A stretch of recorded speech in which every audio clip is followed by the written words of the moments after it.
एक दफा का जिक्र है कि एक दर्जी अपनी दुकान में बैठा कपड़े सी रहा था कि अचानक से वहां एक हाथी का बच्चा आ गया।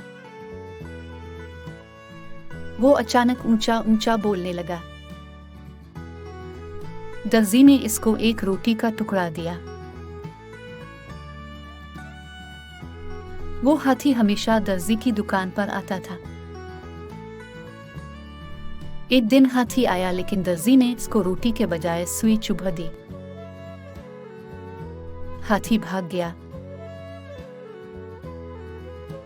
अगले दिन हाथी फिर आ गया, लेकिन इसकी सूंड कीचड़ से भरी हुई थी और उसने अपनी सूंड से कीचड़ दर्जी के कपड़ों पर फेंक दिया।